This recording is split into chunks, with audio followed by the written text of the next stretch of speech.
The night began like so many others, quiet, starlit, unremarkable. Across the world, observatories sat beneath the thin, breathing veil of Earth's atmosphere, their domes slowly turning toward a faint, moving speck. 3I/Atlas, the third known interstellar comet, had been gliding through the solar system for weeks, an ancient traveler following a hyperbolic path that would one day carry it back into the endless dark. To the scientists who studied its motion, it was another piece of cosmic evidence, a fragment of something larger than memory. But to those watching from their quiet hills and rooftops, it was something else, a whisper of the unknown passing through the cradle of silence. On the screens, its trajectory curved gracefully, unbound by the sun. Every few hours, telescopes from Chile to Hawaii compared their readings, matching the faint streaks against the background of fixed stars. It was delicate work, measuring the distance between light and darkness, between the known and the mysterious. For most, 3I/Atlas was simply another interstellar guest, like Oumuamua before it, destined to come and go without ever truly touching us. But then, something subtle began to change. At first, it appeared as noise, a few extra points of light caught by an infrared array near Jupiter's orbit. Then the data deepened. Several small objects seemed to drift away from the comet's luminous core, moving with unusual precision. Their orbits curved gently, almost deliberately, sliding into the invisible grip of Jupiter's vast gravitational field, the Hill sphere where the planet's pull outweighs the sun's. Astronomers frowned, adjusted their instruments, and rechecked the data. What they found was delicate but undeniable. These fragments weren't scattering at random, they were settling into quiet, stable paths. Across the planet, teams logged the anomaly. At Caltech, in a softly lit control room, someone whispered, "That shouldn't be possible." In Tokyo, a night technician paused to take a photograph of the glowing trail. And in a small observatory in southern Chile, a graduate student simply stared, watching the ancient traveler release its companions into Jupiter's shadow like seeds on the wind. The world didn't notice at first. The news hadn't broken. The numbers lived quietly inside spreadsheets and observation logs. But those who watched knew something had shifted, that an object older than our sun had just done something our instruments couldn't easily explain. Some called it fragmentation. Others called it calibration error. But a few whispered another word, half in jest, half in awe: probes. If you're listening to this as you drift towards sleep, that's exactly why these stories exist. Subscribe and tell me where you're listening from: New York at midnight, London before dawn, Sydney beneath the afternoon sun. I read them all like stars scattered across our shared night sky. The narrative deepens. The camera of imagination drifts closer to 3I/Atlas, revealing its fragile halo, a mix of ice, dust, and gas reflecting the faint light of the sun. From this distance, the tail glows like a whisper drawn across black velvet. Inside the glow, something metallic glints for a moment, or perhaps it's just an illusion of light. The comet continues its arc, trailing a wake of particles that twist and shimmer in Jupiter's reflected glow. Scientists run simulations. They model jets of gas bursting from the nucleus, solar wind pushing fragments outward, tidal stresses pulling at its structure. Each model explains part of the picture, but not all of it. One paper suggests that the objects were ejected precisely at the moment 3I/Atlas crossed Jupiter's orbital plane, as though responding to a signal, a gravitational resonance older than any machine. Another proposes a mundane cause, trapped pockets of gas venting as sunlight warmed the surface. Yet even the skeptics admit quietly that the timing feels uncanny. Through the spectrographs, the comet's composition hums in soft blues and grays. Water, carbon monoxide, silicate dust, and something faintly unfamiliar, a trace emission line that doesn't fit easily into the chemical catalog. It's nothing supernatural, just a hint of something not yet named. As the narrator's voice softens, the data becomes poetry. A glowing wanderer shedding fragments into the arms of a giant planet, its story written not in words but in motion. Imagine standing on a hill beneath a quiet sky. You look up, and through the faint haze of your own breath, you see a subtle shimmer moving among the stars. You might not recognize it, but your eyes are touching light that left the comet hours ago, bouncing from ice that formed billions of years before Earth had oceans. Somewhere inside that light is a message, not written, not sent, but still somehow meant to be seen. The thought lingers: why now? Why this comet, this century, this orbit? The narrator doesn't claim answers, only possibilities. Perhaps it is coincidence, perhaps not. But as humanity's instruments grow more sensitive, we find ourselves standing closer to the edge between observation and imagination. Every time we look deeper, the universe seems to look back. On that night, while most of the world slept, a handful of astronomers sat awake beneath the whisper of cooling fans and the hum of servers. The comet continued to move, steady and silent, carrying its tiny companions through Jupiter's gravity well. Data streamed in from distant observatories, filling drives and backups. Outside, the air was cold and still. Somewhere in the darkness, the faint tail of 3I/Atlas drifted like a brushstroke across the sky, a luminous thread connecting worlds that had never met. In the quiet hours before dawn, the last observation of the night was logged. The computers dimmed to standby. A few scientists lingered by the windows, eyes unfocused, thoughts adrift. They didn't know yet whether the probes were mere shards or something else entirely. All they knew was that something ancient had entered their instruments, left its mark and continued on, unbothered, eternal, unreachable. And as the first light of morning touched the domes of the observatories, the comet slipped deeper into the sun's glare, vanishing from view. But its memory remained, in the data, in the whispers, in the soft awe that fills the spaces between certainty and dream. The glow faded into the horizon, but in its fading, it carried a question that lingered. In every watcher's mind, what exactly had we seen gliding beyond Jupiter's invisible fortress? And who, if anyone, had been watching back? The night sky has always been a quiet harbor for wanderers. Through every age of human history, someone has stood beneath it and wondered what might drift between those distant fires. Tonight the narrator's voice returns there, soft and measured, reminding us that not every visitor to our solar system was born of it.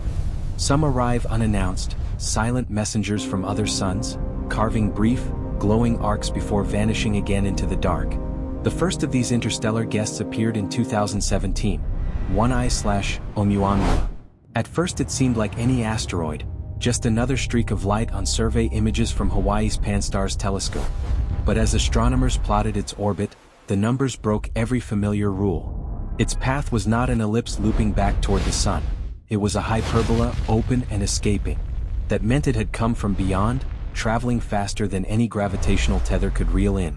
Under the telescope's gaze it dimmed strangely, flashing and fading as it tumbled end over end, like a shard of metal catching sunlight.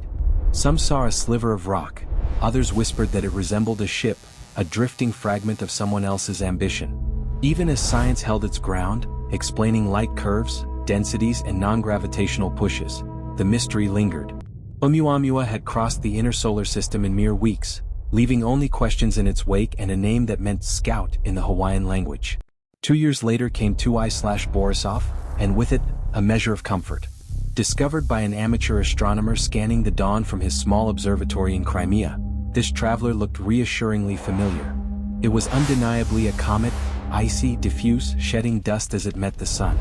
Through spectrographs, scientists found water vapor, carbon monoxide, and cyanide, the same ingredients that compose our native comets. Yet its speed and direction told the same story. Oumuamua had whispered, "This too was not from here." It had drifted for perhaps 1 million years through interstellar cold before brushing our system and fleeing again into the endless night. In Borisov's shimmering tail, observers felt a strange balance of awe and relief, proof that alien wanderers exist, but also reassurance that nature alone can sculpt them. The narrator's tone softens further, like a lullaby carried on solar wind. Across the decades separating those discoveries, telescopes have evolved, mirrors larger, sensors sharper, algorithms more patient. Sky surveys such as Atlas and ZTF now sweep the heavens nightly, comparing each pixel against a memory of the night before. Among their millions of data points, rare visitors reveal themselves by moving against the background stars. Each discovery is a whisper decoded by machines, then confirmed by human eyes peering through screens in quiet rooms. Against this lineage of travelers, Oumuamua the shard, Borisov the comet, rises a new arrival, 3I/Atlas. Larger, brighter, swathed in a luminous haze, it approaches not as a curiosity but as a statement. Discovered by the same wide-field survey that watches for near-Earth asteroids, it carries the numerical mark of a pattern now impossible to ignore, the third known object from beyond the sun's domain. Its speed is greater, its orbit steeper, as if propelled by some hidden momentum from a forgotten corner of the galaxy. Through high-powered telescopes its coma glows in subtle aquamarine, sunlight scattering off frozen gases that may have slept undisturbed since before our planet formed. As the narration drifts onward, ambient strings rise beneath a calm description of space itself, nebulae unfolding like curtains of color, galaxy clusters suspended in the black. Each traveler becomes a moving brushstroke in this cosmic painting, a reminder that our solar system is not isolated but open, porous, part of a grander current. Imagine, the voice suggests, looking up from a dark field tonight and seeing not emptiness but motion everywhere, grains of creation still traveling home. Science continues to weigh these stories with precision. Trajectories measured, compositions catalogued, light curves modeled. Yet beneath the equations lingers a gentler truth. Every discovery stirs a feeling older than data, the quiet wonder of realizing we are seen, if only briefly, by something not of this world. Oumuamua and Borisov proved that the void between stars is not empty. 3i/Atlas reminds us it is alive with movement. The music fades to near silence. The narrator's voice lowers until it feels like thought itself. 3 messengers, 3 chance meetings in a single human lifetime. If these have already found us, how many others drift unseen between the planets, their paths grazing the sun just beyond the reach of our telescopes? Somewhere beyond the gentle veil of our atmosphere, more ancient travelers may be crossing even now, silent, patient, unseen, carrying with them stories written in starlight, waiting for someone someday to notice. And as the last note fades, only the question remains, hovering in the stillness like a soft glow. How many more are hidden in the dark? The night over the Pacific is quiet, the kind of quiet that feels alive. In Hawaii, atop the volcanic ridges, 2 domes turn slowly against the stars. Their white shells gleam faintly in moonlight as the Atlas survey system begins its nightly watch. Below the mountains, waves brush the dark shoreline. Above, the sky unfolds, deep, velvet, endless. Every few seconds, the telescopes capture another patch of heaven, comparing each pixel to an archive of the night before. The goal is simple: find what changes. Find what moves. Find what doesn't belong. For years, this automated sentinel has protected Earth from hidden threats. Asteroids that cross our orbit unseen, fragments of rock that might one day touch our world. The system's heartbeat is the rhythm of light itself, each observation turning into digital code, lines of data fed into algorithms trained to spot anomalies. To most of the scientists, it is routine work. A steady procession of meteor streaks, comets with long curling tails, and the quiet repetition of normality. But on one July night in 2025, something refuses to behave. On a monitor in the control room, a small, moving speck appears against the background of the constellation Sagittarius. The movement is subtle, no brighter than a whisper among stars, yet distinct, an object not tied to any catalogued orbit.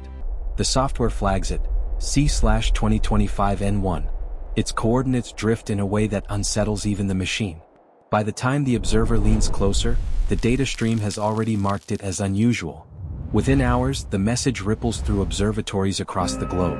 Telescopes in Chile, the Canary Islands, and Arizona confirm the same faint intruder. They track it across nights, measuring parallax shifts and plotting its trajectory. When the curves are drawn, a quiet shock settles among the watchers. The object is not circling the sun. Its orbit does not close, it escapes. That single fact changes everything. In the world of celestial mechanics, closed orbits mean belonging. Planets, comets, and asteroids all fall under the sun's rule, tethered to gravity's invisible thread. But this traveler's path is hyperbolic, an open curve that enters and leaves the solar system forever. Comes from beyond. The discovery, while mathematical, feels deeply human. Astronomers describe a sensation that borders on awe, to realize that what they're seeing tonight began its journey before humanity learned to write, perhaps before Earth even cooled from its fiery youth. In a quiet room filled with screens, one scientist whispers, "We're looking at a visitor from another star." Data begins to pour in. Small observatories join the effort. Amateurs with backyard telescopes, universities with modest instruments, all feeding their images into the collective sky map. The comet brightens slightly, developing a faint coma, a ghostly veil around its core. It isn't particularly large, perhaps a few kilometers across, but the material it sheds forms a tail that reflects sunlight like powdered glass. Under magnification, it glows pale blue, like breath in winter air. Spectrographs from larger facilities, Mauna Kea in Hawaii, Paranal in Chile, split that glow into colored bands, searching for chemical fingerprints. Each wavelength reveals part of the story: carbon monoxide, water vapor, dust. Ordinary materials, yet their proportions seem slightly off from typical solar system comets, as if the recipe came from a different kitchen of the cosmos. Scientists compare the readings to those from Oumuamua and Borisov, the previous interstellar visitors. The similarities are striking, but so are the differences. This one feels new, colder, more ancient. As the nights pass, the watchers develop a kind of reverence. They know they are witnessing a brief event, a one-time encounter. In a few months, the comet will vanish into the deep, never to return. But tonight, it hovers between stars and sunlight, reflecting a soft glow that seems almost deliberate. Imagine standing outside on one of those nights, far from city lights. The air still, the sky immense. You lift your gaze and know that somewhere up there, a grain of ancient dust is gliding through the solar wind, something that has crossed interstellar space to meet our eyes for the first and last time. It moves silently, like memory itself. Inside the observatories, the mood is hushed but electric. The faint click of tracking motors, the hum of cooling systems, the whisper of computers recording each photon, they blend into a strange kind of music, a rhythm older than language. Even the scientists fall into a slower cadence, speaking softly as though afraid to disturb the cosmic guest. Reports begin to circulate online, trickling into public awareness. Astronomy forums buzz with excitement. Another interstellar comet, the third in recorded history. News outlets mention it briefly, calling it 3I/Atlas, the third interstellar object observed by humankind. Yet outside the scientific community, few truly grasp its significance. To most, it's just another headline. To those who watch the skies, it feels like a message. What draws attention most is its timing. The discovery comes during a season when Jupiter and Saturn are visible in the early dawn, when solar wind conditions are strong, and when several space observatories happen to be aligned toward that region. Everything seems to converge as though the universe wanted it to be seen. The comet's trajectory threads between the orbits of Mars and Jupiter, a narrow corridor through which only precision could pass. Still, no one claims meaning. Astronomy deals in caution. It avoids superstition. The data speaks in numbers, not omens. Yet the story grows, because wonder, once awakened, spreads easily. In interviews, astronomers describe it in simple phrases: it's small, fast, and free. It's a piece of another world. It's something that reminds us how vast the galaxy really is. Each voice adds a new tone to the cosmic choir. The collective feeling is not fear, but humility, the recognition that space is not empty, that the boundaries of our home are porous. Weeks later, as the data refines, teams calculate its incoming speed, around 55 kilometers per second relative to the Sun, fast enough to have crossed light years over millions of years. Its inclination, the tilt of its orbit, is steep, as though it fell in from some unknown region between stars. And though it behaves like a comet, its light curve suggests fragments breaking away at unusual intervals, tiny flares in brightness that don't match known models. That is when the question begins to form, quietly, unspoken at first. Where did this object come from, and why now?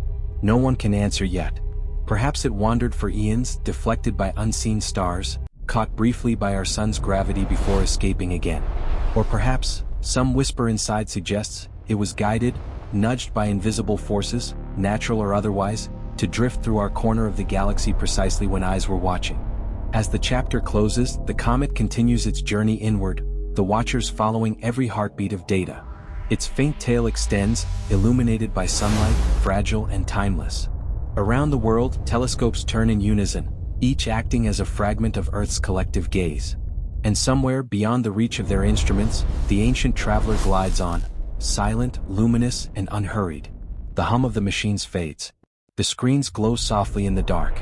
The astronomers sit back, eyes reflecting starlight, knowing that for a fleeting moment humanity once again met the unknown face to face. The silence deepens, and within that silence lingers a question that no data can resolve, a question as old as the stars themselves. The night sky stretches endlessly, each star a silent witness to billions of years of motion. As the narrator's voice drifts in, the scene becomes a map painted in light, constellations forming, dissolving, then reappearing as the camera moves backward through time. We trace the path of 3I/Atlas, the third known interstellar visitor to our solar system, as if rewinding a dream.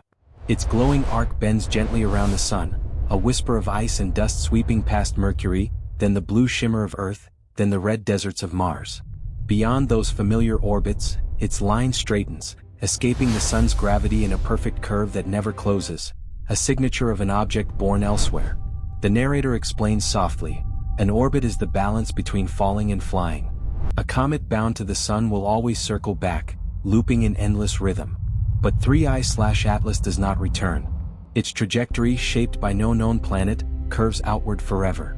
This path, hyperbolic and free, tells scientists it came from the stars beyond. Calculations trace it toward the constellation Sagittarius, a region dense with starlight, dust, and mystery, near the heart of our Milky Way. Imagine, the voice murmurs, rewinding its journey, the comet drifting past Jupiter's domain, then Saturn's faint rings shimmering like a ghostly crown. Further still, the icy corridors of the Kuiper belt fade into darkness, and the soft hum of the solar wind weakens into silence. Now it passes through the outer shell of the Oort cloud, where comets are born and forgotten, their icy bodies waiting for gravity's call. But 3I/Atlas was never one of them. It came from far beyond this frozen frontier, an outsider cutting across our cosmic backyard. The visualization slows.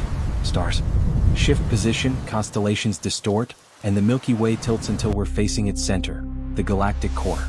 There, in Sagittarius, lies a brilliant chaos, swirls of hot gas, radio arcs, and a supermassive black hole known as Sagittarius A star. Around it, millions of stars orbit in silent harmony, like a celestial orchestra playing across light years. The narrator's tone grows hushed, almost reverent. Somewhere in that crowded heart, perhaps between two drifting nebulae, 3I/Atlas may have been born, or ejected, flung outward by gravitational tides stronger than imagination. To reach us, it would have traveled for millions of years, crossing the thin arms of the galaxy, brushing past star clusters and dust lanes, enduring collisions with cosmic rays and the faint push of starlight itself. Each atom on its surface, every scar on its crust, is a record of that voyage. The narrator describes how scientists use gravity and velocity to reconstruct such stories. By measuring the object's speed, far above the sun's escape velocity, they confirm it's interstellar. By mapping its angle of arrival, they infer its origin region, though not its precise birthplace. The math is complex, but the truth is simple. This is not from here. Yet even in simplicity lies wonder. A gentle piano score rises as the narrator explains how forces beyond gravity can nudge such travelers. Jets of sublimating gas, invisible pushes from sunlight, tiny but persistent. These non-gravitational accelerations are like sighs from the comet itself, adjusting its course with delicate precision. They reveal its inner life. As sunlight warms one side, frozen gases erupt, sending out plumes that steer the body by fractions of a degree. Over vast distances, those fractions become fate. For 3I/Atlas, these small breaths may have altered its destiny, turning what might have been a distant flyby into a close, luminous encounter with our sun. The narrator compares it to a message tossed into a stream, carried by eddies until it brushes the shore where someone happens to be watching. That someone in this story is humanity, our telescopes, our data, our collective awe. The visuals slow again, a comet drifting through interstellar dust, haloed in faint blue light. The surrounding stars seem to pulse softly, their glow scattered by the thin mist of the galaxy. The narrator reminds us that the Milky Way itself is moving, our sun orbiting its center every 230 million years, dragging Earth and all its questions along. To map a comet's path through this motion is to choreograph a dance inside a dance, one pattern nested within another. Imagine, the voice says, a single traveler moving through an ocean that never ends, currents of gravity, storms of light, eddies of dark matter, all shaping its course. And yet, from all the infinite directions it could have taken, it came here. The idea settles like dust on starlight, chance or something deeper. Astronomers don't use words like destiny. They speak in trajectories, velocities, and uncertainties. But the narrator lingers on the thought that chance and pattern might not be opposites. Perhaps this comet's path, drawn across billions of miles, was always going to intersect with us. Not because of purpose, but because in a universe of endless motion, connections are inevitable. The soundscape quiets to a low hum, almost like a heartbeat. The camera slowly drifts backward, showing the sun and planets as tiny points wrapped in a fragile spiral arm of the Milky Way. 3I/Atlas is a thread of light receding toward that luminous heart, its trail fading into a gentle haze.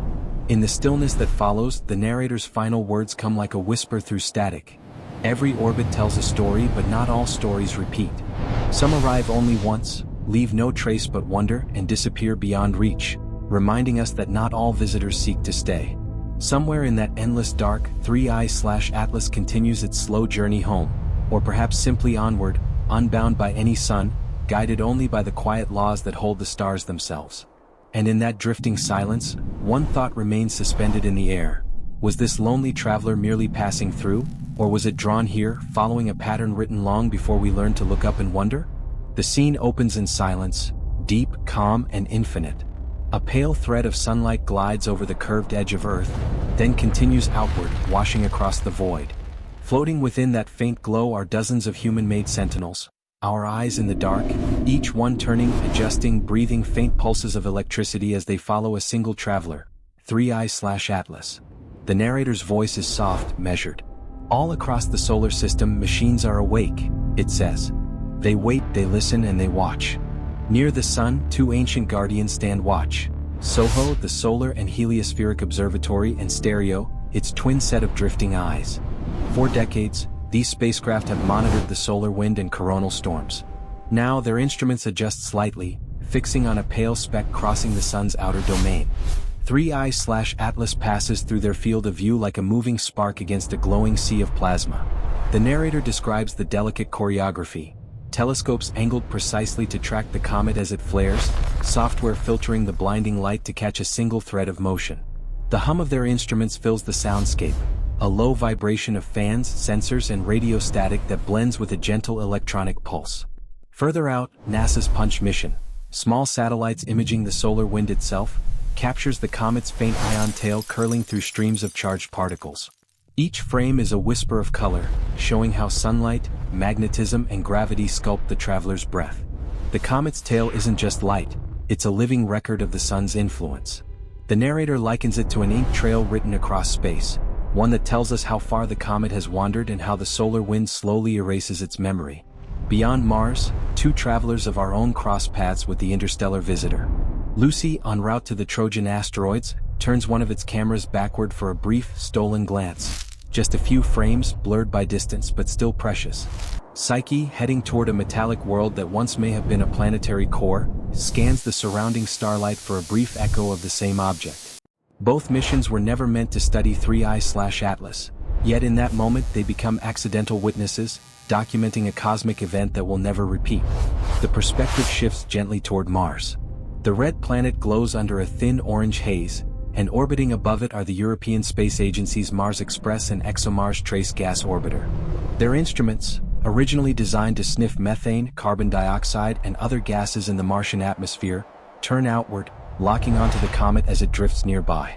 For several hours, they record its coma, the faint cloud of vapor that surrounds its icy core. Spectrographs on board split that light into its hidden colors, revealing faint lines, the fingerprints of elements. There is water vapor, carbon dioxide, and traces of sodium and cyanogen, subtle chemistry echoing across the stars. Each pattern tells a story of temperature and time, which ices melted first, which held longest, and how ancient the comet's body must be. The narrator speaks with quiet wonder. Every photon caught by these orbiters is a message older than life on Earth. It traveled for millions of years through interstellar darkness, only to end its journey inside a human-made lens. Around Earth, other telescopes join in, the Hubble Space Telescope, still peering through the cold glass of orbit, and JWST far beyond the moon's pull, turning its gold mirrors toward a faint smudge of motion. Infrared detectors see heat where eyes cannot, recording the soft warmth of sublimating ice, the breath of a frozen traveler warmed by our sun below. On the surface, humanity watches too. Radio dishes in Chile, optical arrays in Hawaii, and amateur astronomers with backyard telescopes all follow the same point of light. Data streams from 1,000 instruments merge into one shared heartbeat of curiosity.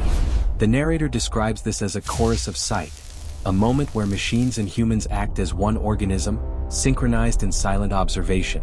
Each spacecraft becomes a character in this quiet symphony.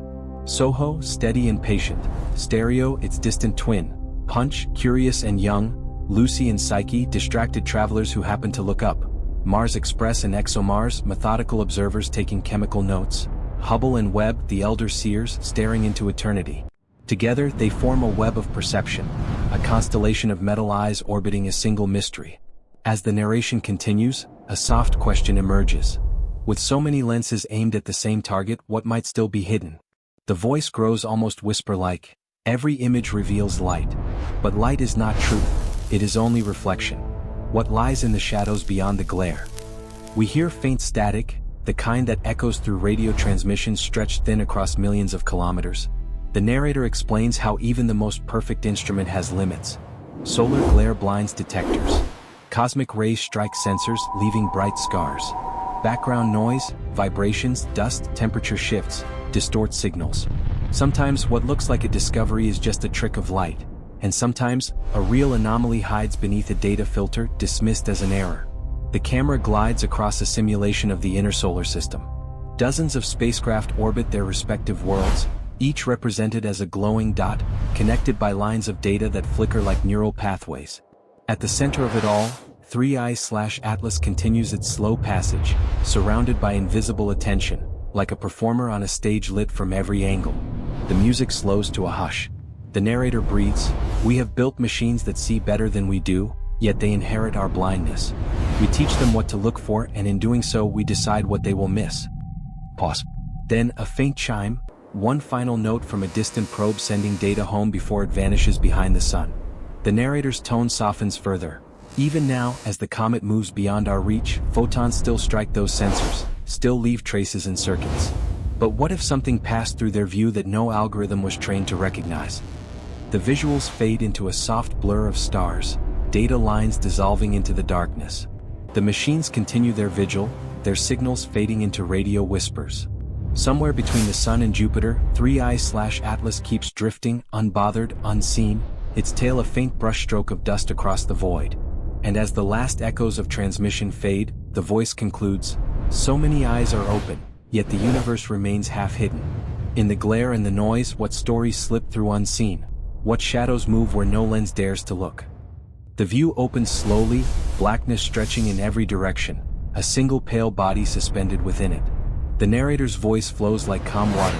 "Out here, between the warmth of the planets and the chill of eternity, an ancient traveler turns in silence." 3i/Atlas drifts across the frame, haloed in a soft glow. At first glance, it looks almost delicate, like a dust mote caught in a sunbeam. But within that shimmer lies a solid heart. Its nucleus, perhaps only a few hundred meters to several kilometers wide.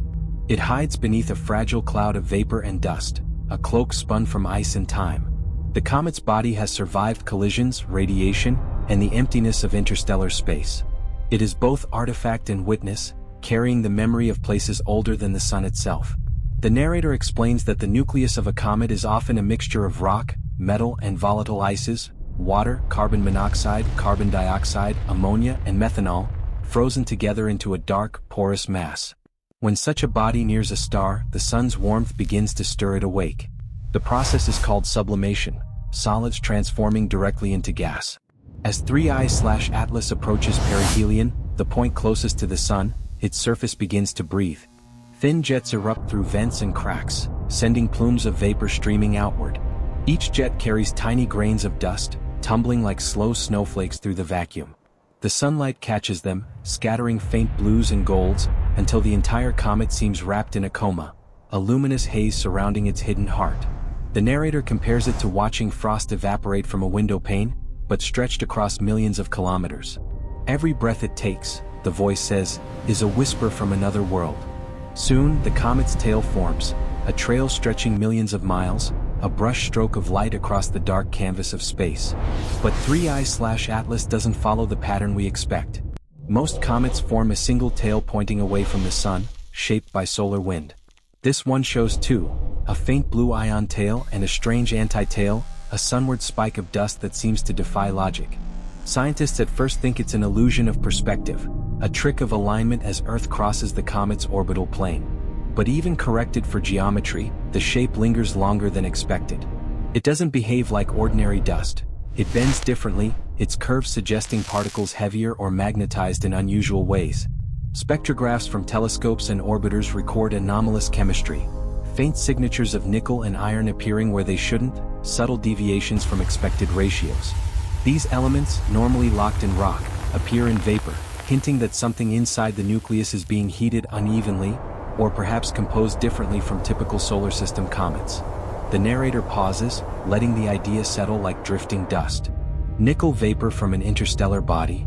It means we're seeing materials forged in another star's furnace.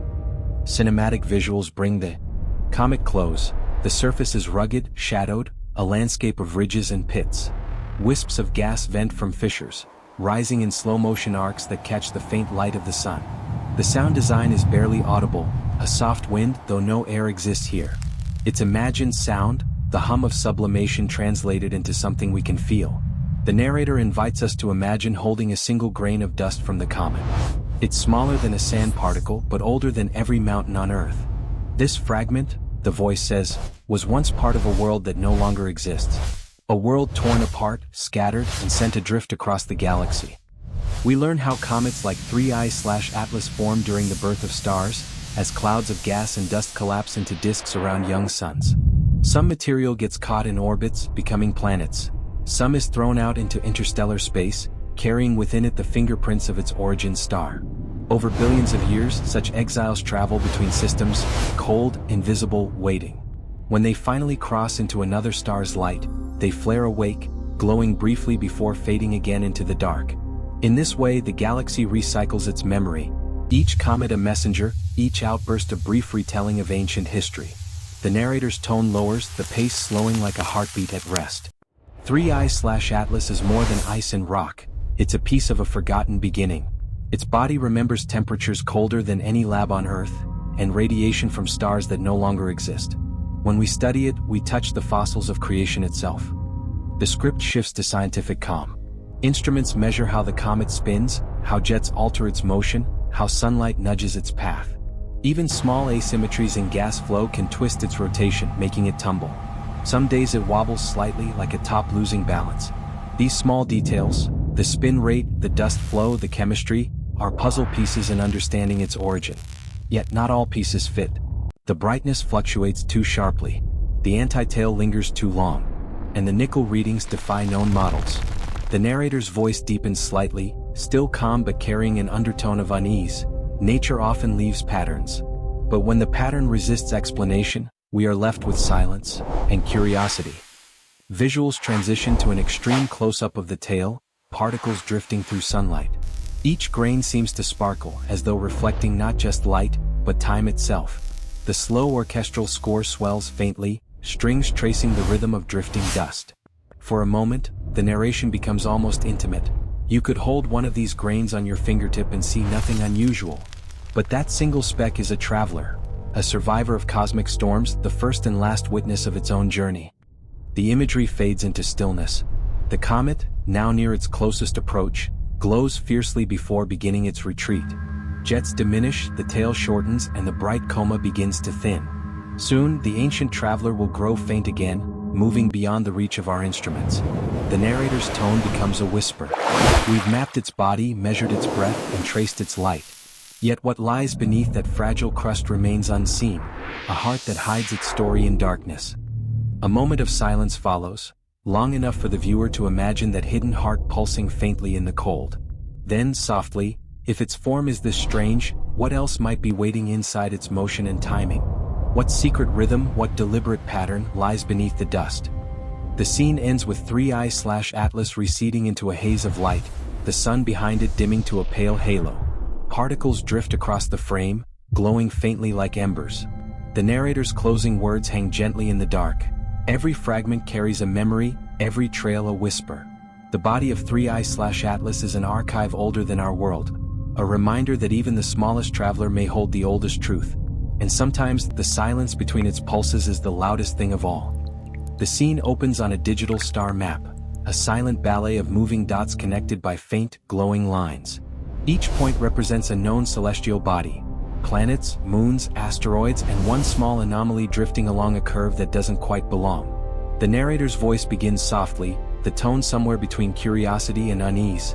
Sometimes, patterns appear in the cosmos that feel too precise, too deliberate to be chance. 3I/Atlas is one of them. As the comet's trajectory unfolds across the holographic grid, the narrator explains in simple terms what scientists call non-gravitational acceleration. Every comet experiences it, a tiny push caused by jets of gas and dust escaping from its sunlit side. Usually it's random, chaotic, unpredictable. But in the case of 3I/Atlas, the data suggests something subtler. A consistent nudge, as though a steady breath were guiding it toward a specific point in space. Charts fade in, white lines tracing orbital paths through the solar system. The comet's route bends near Mars, sweeps delicately by Venus, and aims almost perfectly along the ecliptic plane, the flat sheet in which most planets orbit. Then, like an arrow finding its mark, it glides toward Jupiter, not colliding, not missing widely, but passing within a hair's breadth of the giant planet's Hill radius, the invisible border where Jupiter's gravity dominates over the Sun's. The narrator explains this concept slowly, soothingly. Imagine a fortress of gravity, an invisible sphere around Jupiter where everything inside belongs to the planet's pull. It's the edge of its dominion, the Hill sphere. Most comets either dive too close and get captured or drift too far to notice. But 3I/Atlas, this traveler from another star, aims for the threshold itself. Not inside, not beyond, but exactly at the gate. Soft ambient tones fill the background, a heartbeat-like pulse under low strings. The narrator continues, the difference between coincidence and intention in space is measured in fractions of degrees. Yet those fractions can change history. Astronomers reviewing the data describe the comet's acceleration as finely tuned, not wildly fluctuating as advanced gas, but steady, almost calculated. Instruments on multiple observatories confirm it. A continuous, non-random push that adjusted its approach just enough to match Jupiter's boundary within an error margin of less than 1%.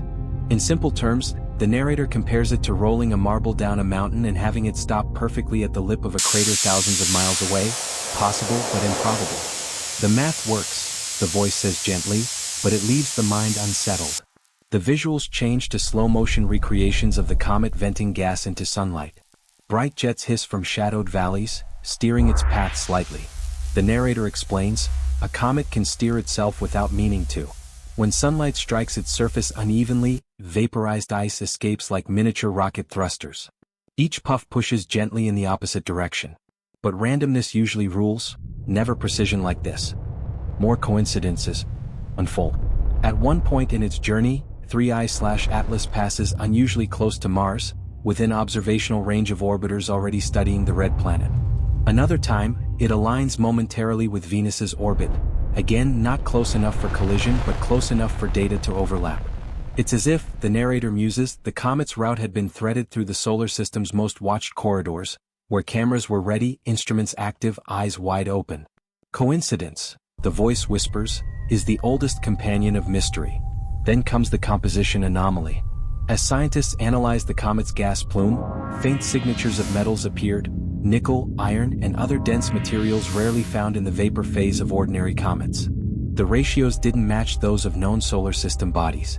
Even stranger, some readings seemed to vary depending on the direction of sunlight, as though the emission itself was being modulated, pulsing faintly, rhythmically.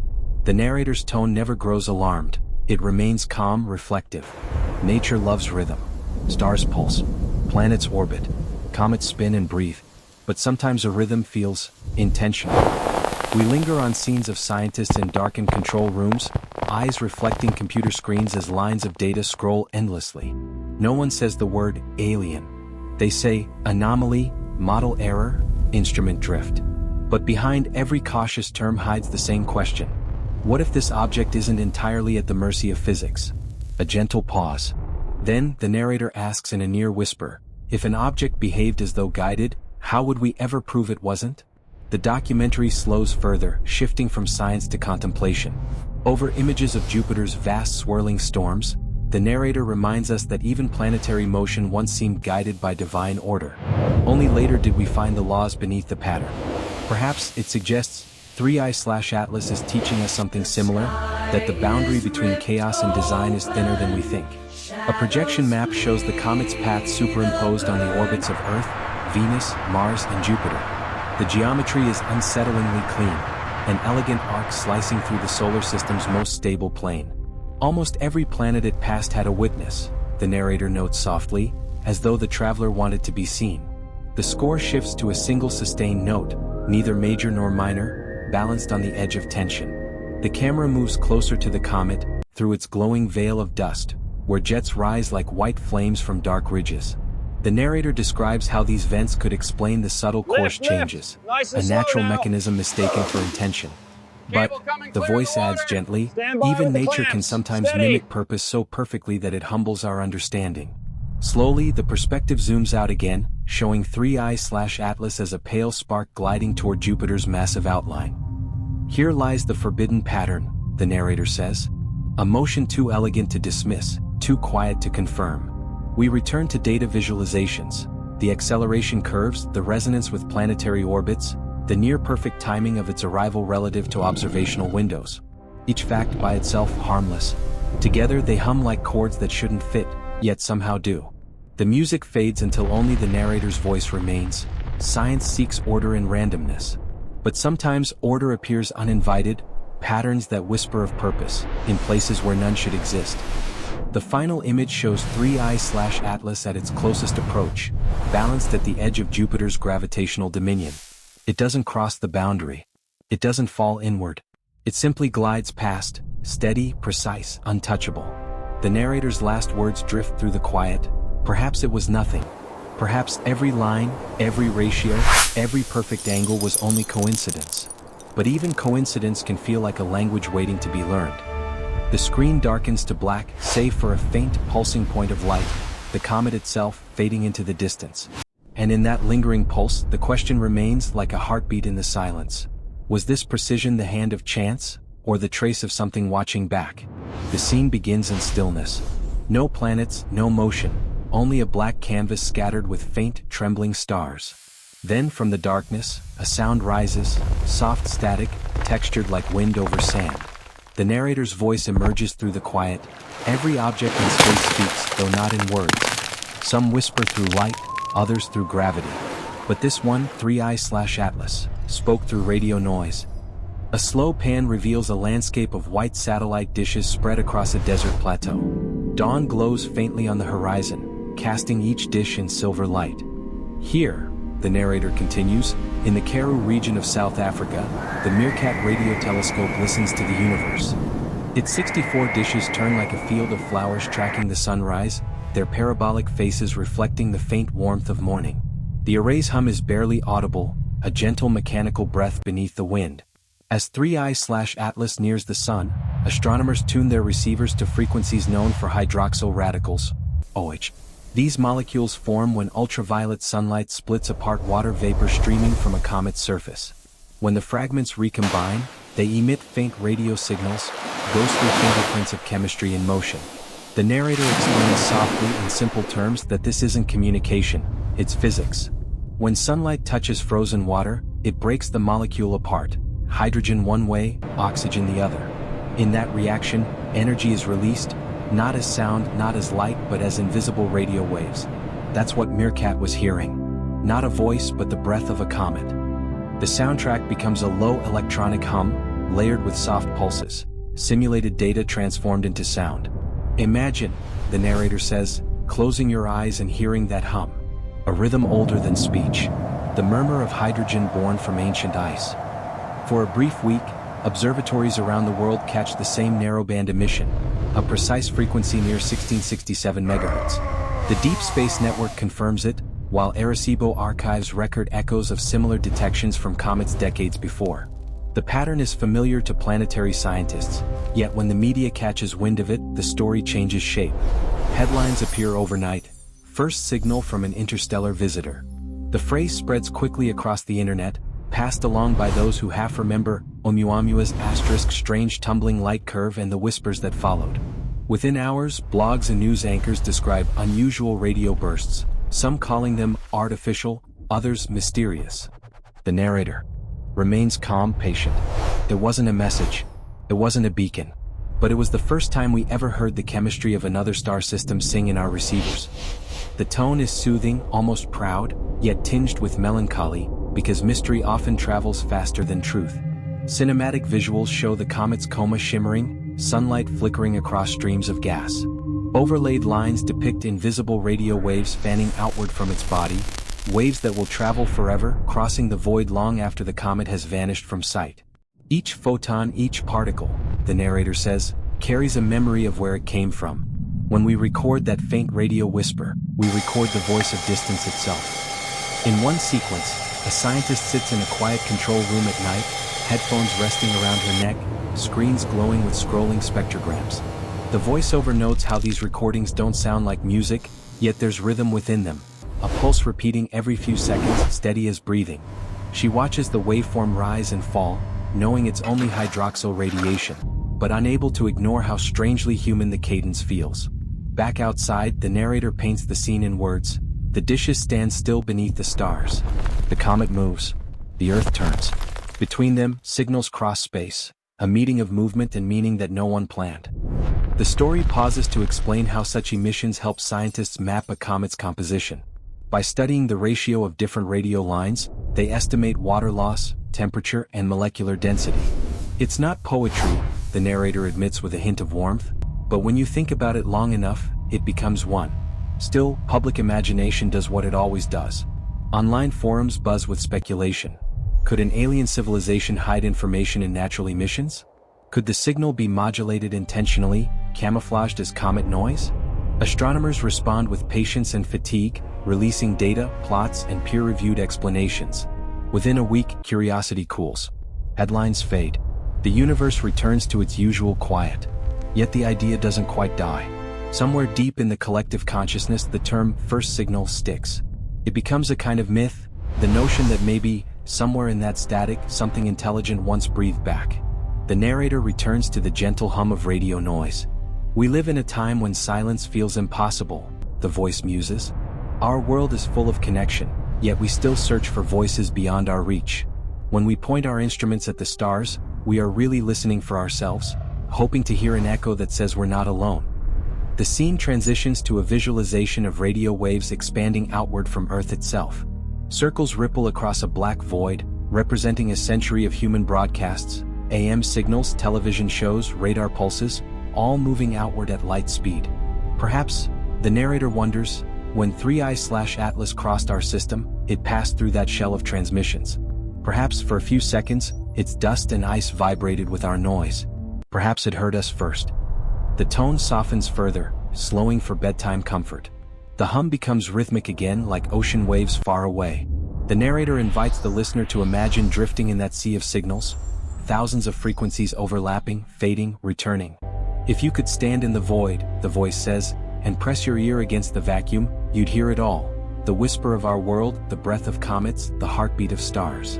The chapter closes with a single lingering question. If this wasn't a deliberate message, then what would a true cosmic reply look like? For a long moment, the screen shows only a faint spectrogram line, still glowing across the darkness. Then a gentle fade to silence, soft, endless, unbroken. The screen fades in from black to a wide, breathtaking panorama of Jupiter. It floats in the abyss like a colossal lantern, bands of ochre and white swirling in constant motion. Lightning flashes deep within its storms, illuminating curls of cloud hundreds of kilometers thick. Around it, moons glide like slow beads on an invisible string, Io's volcanic glow, Europa's glinting ice, Ganymede's soft gray face. The narrator's voice returns, low and steady. In the endless night, one boundary defines Jupiter's kingdom. It is called the Hill Sphere, the place where the giant's gravity rules over the suns. A delicate diagram fades in, showing concentric arcs around the planet. Every planet has such a bubble, the narrator explains. Within it, the planet can hold moons, pull in passing bodies, or shield itself from escape. Beyond it, the sun reclaims its dominance. For Jupiter, that invisible border stretches tens of millions of kilometers wide, the largest in the solar system. A gravitational fortress surrounding a gas giant that could swallow Earth 1,000 times over. And through that frontier, in March of 2026, 3I/Atlas is predicted to pass. The camera shifts, tracing a thin white curve through Jupiter's sphere of influence, just brushing its edge like a fingertip over glass. By cosmic standards, the voice murmurs, it is the difference between collision and silence. But that difference can change everything. The narration moves with a calm, instructional rhythm. When an object passes near such a boundary, the planet's gravity can capture it, deflect it, or simply slow its flight. For a comet arriving from another star, to graze that border is like skimming the rim of a whirlpool. A fraction of speed, a breath of solar wind, could decide whether it escapes or stays forever. Soft tones of harp and synth mix with the gentle rumble of distant thunder. The viewer is invited to imagine riding along the comet's path, a journey between forces. On one side, the pull of the sun. On the other, Jupiter's massive gravity well, tugging subtly at the traveler's wings of dust and ice. The narrator continues, every atom on the comet feels that tension. Every grain of dust trembles between two masters. The animation slows. The comet's faint tail streams behind it, curling under the influence of both the solar wind and Jupiter's magnetosphere. Charged particles twist into faint ribbons of blue and green, as though painting invisible currents. Here, the narrator says, the push of light meets the pull of gravity. It is a ballet between the smallest and largest forces we know. In simple, soothing language, the script describes how scientists model these encounters, using mathematical simulations that run for weeks, predicting whether the comet might shed fragments or alter its course. In most cases, the narrator explains, a comet would pass without notice. But the forecast for 3I/Atlas is unusual. Its trajectory, shaped by those tiny non-gravitational pushes, leads it not randomly, but directly along the Hill sphere's edge, as though it were following a drawn line. The narrator allows a soft breath of awe into the words. It is as if the traveler knows the boundary is there. For a moment, the camera zooms close to Jupiter's clouds, showing immense convective towers rolling across its equator. Below these storms, the narrator continues, lies a world of pressure and metallic hydrogen, a planet so dense that sound itself might bend under its weight. Yet here, at its outskirts, gravity grows gentle enough to hold dust, moons, and secrets. The tone shifts slightly, inviting thought rather than tension.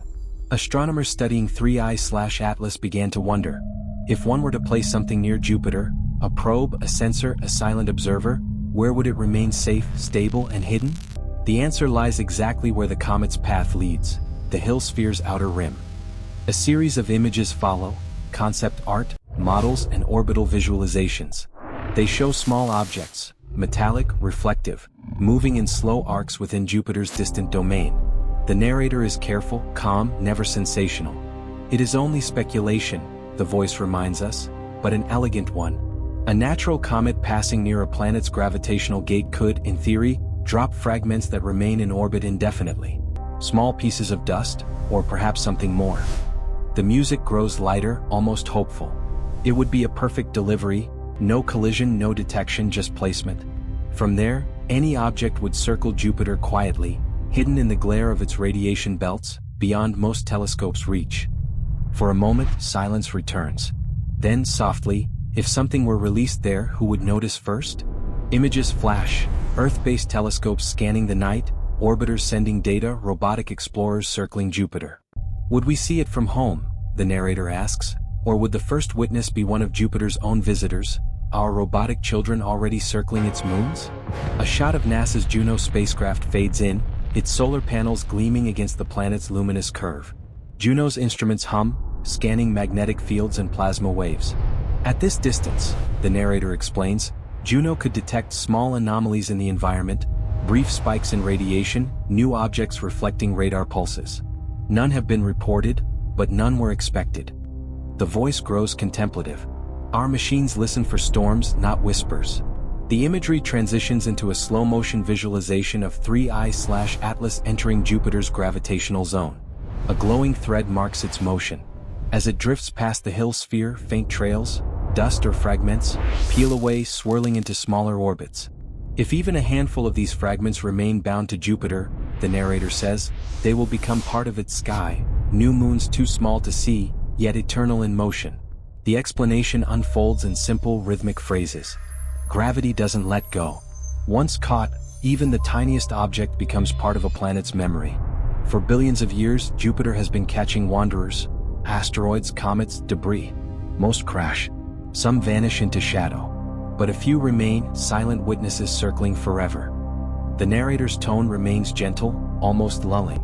If 3I/Atlas leaves something behind, we may never know. A piece smaller than a mountain could hide forever among Jupiter's Trojan asteroids or behind its radiation belts. And perhaps, when future probes arrive, they'll find a new dot on their star charts, a stranger that no one remembers launching.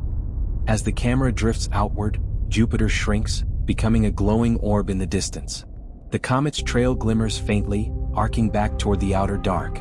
The narrator's words slow, fading into the rhythm of the music.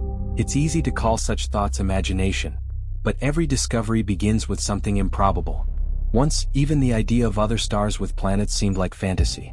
Now we count them in the thousands. The last image is still, a view from the edge of the Hill sphere itself. On one side, the faint sunlight of the inner solar system. On the other, the eternal dark of interstellar space.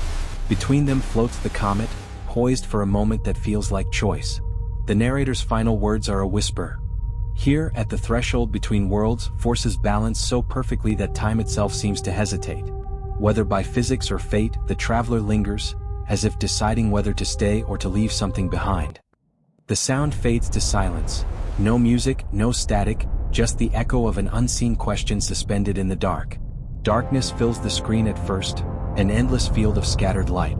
Slowly, Jupiter emerges again, immense and glowing, its swirling storms glinting in sunlight filtered through the void. A faint shimmer marks the edge of the planet's hill sphere, where gravity begins to blur into freedom. The narrator's voice enters, calm and low. For weeks, telescopes and orbiters have watched the traveler. Now, as 3I/Atlas reaches Jupiter's domain, something begins to change. High above the planet, the Juno spacecraft drifts, collecting data. In the imagined future, perhaps a newer probe joins it, sleek, silent, its instruments sensitive enough to see the faintest motes of dust. Together, they trace the comet's passage. At first, everything looks ordinary. A pale coma, a glowing tail, and a path skimming the edge of Jupiter's gravitational fortress. But then, amid the background hum of data, a pattern appears. The narration slows to a whisper. Small points of light, no larger than a few dozen meters across, begin to appear near the comet's wake. They're faint, barely more than pixels on a screen, but they move differently. Not like debris, not like dust. In the visualization, these points drift away from 3I/Atlas, their motion deliberate and smooth.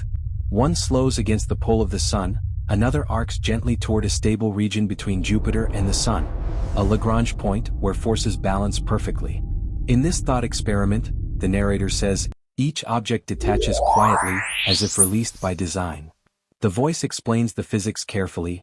A comet's fragments normally scatter unpredictably, their motion chaotic.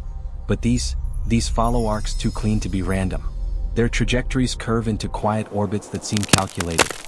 The soundtrack becomes delicate, piano and faint mechanical pulses, like heartbeats muffled by distance. A montage unfolds, data feeds flickering, orbit plots appearing on monitors, scientists leaning closer to their screens in puzzled silence. The narrator continues, no one calls it a discovery. Not yet. The mission teams compare notes, check calibration, suspect reflection errors or cosmic rays. But as the hours pass, the points remain. The animation zooms in. One of the new objects drifts near the outer edge of the hill sphere, hovering in faint sunlight. Its motion is steady, too steady. It neither falls toward Jupiter nor escapes outward. A soft, metallic glint flashes before it turns dark again. The narrator's tone remains balanced, never sensational. Perhaps it's a chunk of ice coated in darker dust. Perhaps a small rock captured by chance. But if it isn't, a pause. Then we are seeing something new, an object that behaves as if it knows where to stop.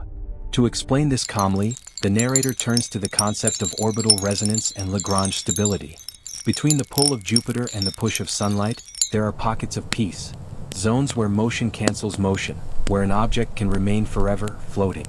These are the Lagrange points, nature's parking places in space. Visuals show the familiar diagram. Two gravitational wells overlapping with gentle hills and valleys between them. The drifting objects settle into those valleys, forming faint, symmetrical patterns. As you watch, the narrator's voice softens again. Imagine standing here, at the edge of a giant's domain, watching small companions begin to circle, quiet as dreams. Back on the virtual control room screens, mission scientists overlay trajectories, calculating. The arcs of these small bodies are nearly perfect, too consistent to be dust blown by sunlight. If random fragments were released, the narrator says, their orbits would diverge, their brightness fluctuate. These remain constant, each moving like a dancer hitting its mark. Cinematic sound builds slowly, no drums, no urgency, just an expanding harmonic tone, like air vibrating in a cathedral. The imagery returns to Jupiter, enormous below, swirling with motion. Around it, faint glimmers trace circles through darkness. Tiny, the voice whispers, but precise. One researcher runs a reflection analysis. Another checks timestamps against solar wind models. The comet's brightness is dropping, it's moving on, but the faint companions persist. Within days, cross-confirmation arrives from telescopes on Earth and Mars orbiters still watching from afar. Each instrument sees the same points, though barely. They're too stable to be dust.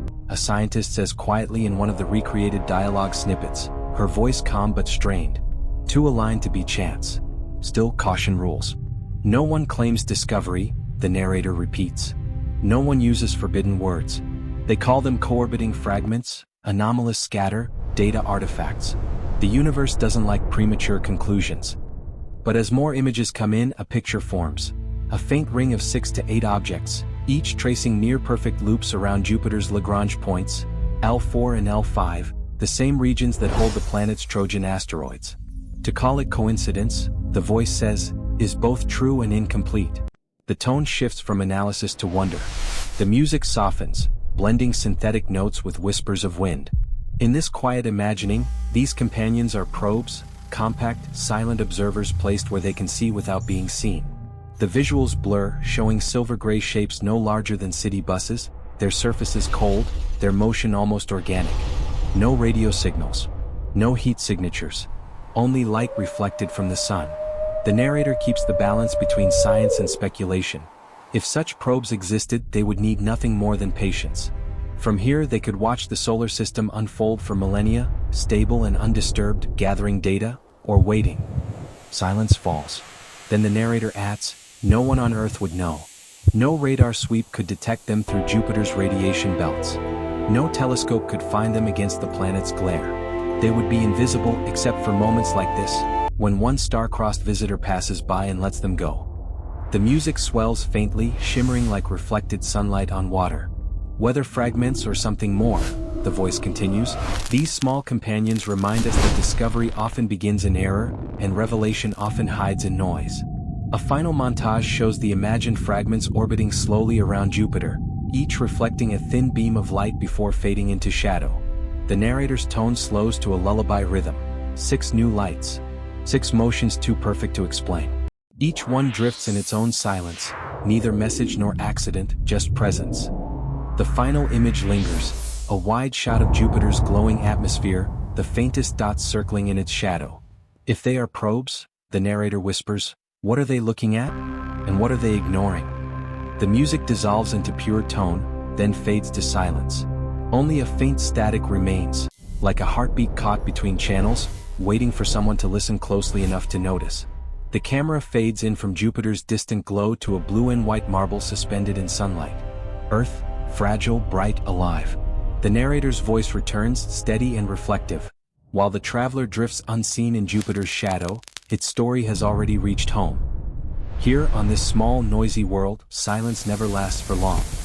Inside a dim control room, monitors flicker with plots and trajectories. Engineers lean forward, scanning columns of numbers. It could be reflection, numbers, or debris, or nothing. But the plots on the screen don't vanish. They hold their shape, the faint signatures of those tiny companions circling Jupiter's edge. Across the globe, observatories cross-verify. Data pings from Pasadena to Tokyo, from the ESA's control center in Darmstadt to NASA's Jet Propulsion Laboratory. The narrator continues softly, in the language of science, discovery begins with doubt. Every confirmation is a question that refuses to disappear. In another corner of the world, a journalist rehearses her lines before a live camera. Behind her, a digital rendering of Jupiter spins, surrounded by faint dots of light. Tonight, she begins carefully, astronomers are monitoring a set of unidentified objects near Jupiter's orbit. Officials emphasize there is no evidence of technology, only small, stable reflections likely related to Comet 3I/Atlas. Still, the finding is puzzling. Her tone is cautious, measured as if every word might ignite a storm. The narrator observes, on Earth, truth travels slower than rumor, but faster than light when it carries wonder. News channels play looped animations, tiny lights orbiting a glowing giant. On social media, the story spreads like fire. Hashtags bloom, hashtag Jupiter probes, hashtag Atlas whispers, hashtag the traveler speaks. People share theories, sketches, and simulations made by enthusiasts overnight. Some see it as proof of contact, others as proof of coincidence. A musician uploads a song sampling radio noise from the comet. An artist paints the probes as glowing seeds planted in Jupiter's sky. The narrator's voice remains calm amid the noise. Between fear and fascination, humanity always finds reflection. We search for meaning even when none is promised. Back in the labs, scientists meet over video conferences, their faces lit by the glow of data visualizations. The motion is too regular, one says. But the brightness pattern could be an algorithmic artifact. Another adds, Jupiter's magnetosphere could create false echoes. Let's not call them probes. The word probe hangs in the air, unspoken but unavoidable. The narrator explains gently, language becomes delicate. In moments like this, words like artificial, harbinger, and contact wait at the edges of the discussion, tempting but forbidden. The scientific method demands restraint, even as imagination stirs. Cinematically, the film cuts between perspectives: a child watching the news beside her father, a radio astronomer adjusting a dish beneath a starry sky, a spacecraft technician pausing his work to look up at Jupiter, faintly visible before dawn. Each of them feels the same question, the narrator murmurs, though none can say it aloud. Are we witnessing intention or only the echo of it? News panels argue politely. One anchor insists it's natural debris, another wonders if humanity's definition of natural might be too narrow. Interviews with planetary scientists air across networks.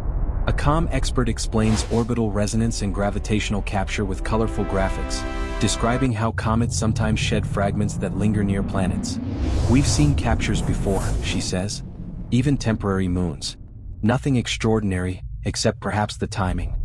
The narrator lingers on that word, timing. In a universe built on probability, coincidence can still feel like design. The tone remains soothing, almost hypnotic. Over slow piano chords, the scene transitions to the digital ocean of public conversation. Millions of voices ripple across screens. Some respond with wonder, we're not alone. Others with dread, we should stop looking. Most simply watch, hearts divided between awe and disbelief. Hope and fear, the narrator reflects, have always been twins. When we stare outward, one always holds the other's hand. A montage follows. A radio host quotes Carl Sagan's words about the pale blue dot. A skeptic reminds listeners that discovery should never start with desire. A poet tweets, even silence is a kind of reply.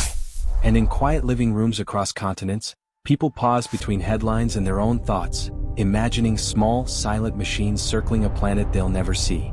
The documentary slows its pace again, letting ambient sounds fill the background. The hum of a server room, the faint beep of data logs, the wind outside a remote observatory dome. The narrator speaks as though reading a lullaby for the restless world. In the calm between reports, scientists return to their instruments. They check timestamps, align mirrors, filter noise. Every confirmation demands another test. Every signal must survive doubt. That's how we separate the known from the merely beautiful. In one sequence, a senior astrophysicist gives a televised statement. We see objects near Jupiter, yes, but our models can't yet explain them fully. They could be captured fragments, they could be reflections, or they could be nothing. But whatever they are, they remind us how vast the universe remains. The audience applauds politely, though some faces hold more wonder than skepticism. The narrator lets the words echo before replying softly, the scientist's caution and the dreamer's hope, both are acts of faith. One in data, the other in destiny. Even as the story quiets, something human glows beneath it all. News feeds fill with images of Jupiter. Photographs, paintings, digital art, each tagged with the same phrase, we are watching. For a few rare nights, the planet becomes a shared beacon for billions. Families step outside and point to a bright dot low on the horizon, whispering stories. Teachers bring telescopes to rooftops. In a world divided by distance, a single comet's secret brings everyone closer. The camera rises slowly above Earth's atmosphere again. City lights fade beneath drifting clouds. The narrator's voice lowers, barely audible. If the universe sent a messenger, would we recognize it? Would we answer, or only argue among ourselves? For a moment, there is only the faint hum of data still arriving from deep space, the same whisper that began this story. The music returns, gentle piano mixed with a heartbeat-like rhythm. The scene fades from blue Earth back to the dark infinity where Jupiter glows softly, its unseen companion still circling. And as the final line comes, it feels like a sigh shared across worlds. In every signal we receive, we hear two voices, one from the stars and one from ourselves. The chapter opens with the calm reappearance of Jupiter's distant glow, slowly fading as the narrator's voice returns, gentle, measured, and reassuring. In science, mystery often invites meaning, it begins, but sometimes the simplest answer is also the most beautiful. The tone is a counterbalance, a voice of reason and comfort after the unease of the previous revelations. The view zooms out from the swirling planet into the vastness of the solar system, tracing the path of 3I/Atlas as it retreats from the hill sphere, still trailing a cloud of shimmering dust. The narrator explains softly, "What looks deliberate may only be delicate. Every grain of dust, every fragment of ice, every glowing streak in the dark obeys laws older than our sun." Diagrams appear on screen, simple, slow-moving illustrations showing orbits, inclinations, and the tug-of-war between sunlight and gravity. The narration continues in a bedtime cadence. "A comet is not solid like a planet," it says. "It breathes, expands, and cracks. As it nears the sun, heat penetrates its crust unevenly. Pressures build. Ice sublimates. Fragments peel away, drifting behind in graceful arcs." The camera cuts to close-ups of comet simulations. Ice breaking from rock, grains of dust scattering like tiny lanterns through sunlight. "What we saw near Jupiter could be this," the narrator explains. "Pieces of 3I/Atlas separating naturally, obeying the same fragile mathematics that shaped 1,000 other travelers before it." Soft strings swell beneath the words, creating a sound like distant waves. "When sunlight hits these fragments," the voice continues, "the solar wind takes hold, streams of charged particles pushing dust into long ribbons. Gravity bends those ribbons into spirals and sheets. To the eye, it looks designed, symmetrical, even intentional. But it is simply nature's art, shaped by balance and time."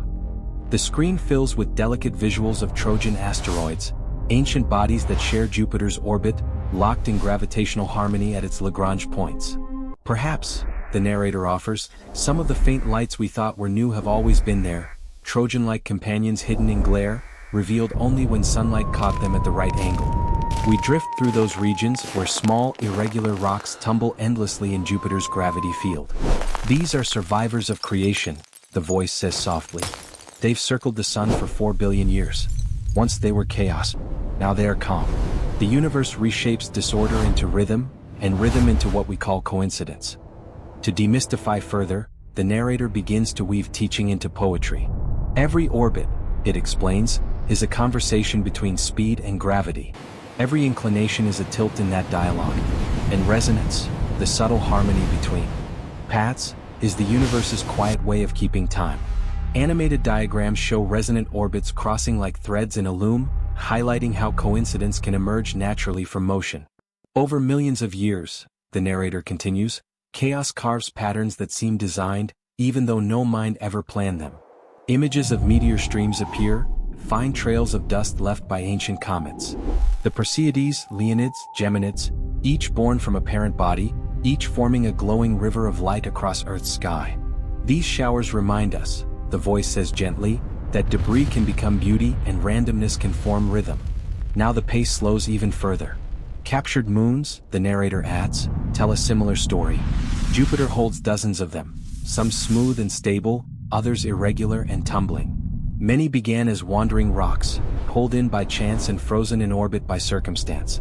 If we call that coincidence, then coincidence is how the universe builds its memories." The score grows faintly warmer, like sunlight breaking through thin clouds. "Imagine," the voice continues, "a cosmic sculptor whose only tools are time and gravity. Every collision, every deflection, every drifting grain is part of a larger choreography we are only beginning to perceive." The screen fills with a slow-motion visualization of dust illuminated by the sun. It swirls, disperses, reforms, a quiet storm of particles suspended in infinity. "From one angle it looks chaotic," the narrator murmurs. "From another, it resembles intention. Both are true." The tone turns reflective. 3I/Atlas may have simply fractured," the voice says. "Its fragments, caught by Jupiter's gravity, could have formed temporary orbits that mimic precision. Instruments sensitive to faint light might read that as pattern. Our desire for meaning completes the illusion." Pause. Then softly, "But is illusion any less wondrous?" The documentary begins layering past examples. The Shoemaker-Levy 9 comet breaking into fragments before striking Jupiter in 1994. The Encke and Biela comets shedding dust that became meteor storms. The D/1993 F2 Shoemaker-Levy debris trail orbiting in perfect sequence before vanishing. "Nature," the narrator says, "has written this story before, many times. Chaos imitating craft, accident resembling architecture. the visuals slow to a crawl. A single grain of dust spins against a backdrop of stars, its motion accompanied by the soft pulse of ambient tones. When we see patterns, the narrator whispers, we are not wrong to wonder. Wonder is what built our instruments, what made us listen. But sometimes the miracle is not in what we discover, it's in how we look. Now the mood softens into acceptance. Perhaps all the coincidences, timing, distance, alignment, were simply the result of physics. Perhaps the universe isn't sending messages, only showing us the harmony already written in its laws. The words fall gently like a lullaby. If everything can be explained by coincidence, then maybe coincidence is just the universe's way of saying it remembers. A slow dissolve brings us back to Earth. Observatories stand beneath twilight skies, their domes turning silently. Scientists sip coffee, review logs, and smile faintly. They know the truth, the narrator says. The cosmos often looks stranger than it is, but that strangeness is part of its grace. We see faint dust lines circling Jupiter one last time, glowing softly in the sunlight. Each particle, the voice murmurs, moves because of forces so gentle we can barely name them. Yet together they create patterns that move us to wonder. The music begins to fade. If coincidence explains everything, the narrator whispers, does that make the universe less meaningful, or more mysterious? The final shot lingers on Jupiter, its faint halo blurred by drifting light. The comet's trail fades into the dark beyond, a last shimmer of motion swallowed by the void. Perhaps meaning doesn't need intention, the narrator concludes softly. Perhaps the beauty of the pattern is enough. The sound fades into silence. No static, no music, only the soft hum of the cosmos itself. The darkness returns, soft and endless. Jupiter glows far below, its clouds swirling in ribbons of amber and white. The faint lights, those quiet companions left behind by 3i/Atlas, still circle in patient rhythm. The narrator's voice drifts in like a whisper through static. So far we have called them fragments, dust, coincidences. But what if they are not? The tone is careful, unhurried, as if speaking a bedtime story rather than a theory. This is not a claim, the narrator assures gently. It is an imagining, a thought experiment for the quiet hours between certainty and dream. The view shifts closer to one of the mysterious objects. Against Jupiter's luminous haze, it appears small, dark, almost invisible except for a faint rim of scattered light. Imagine, the narrator says, a device the size of a small car, no brighter than stone, coated to hide in sunlight. It does not move randomly. It orbits patiently, following the laws of gravity as if it has always belonged here.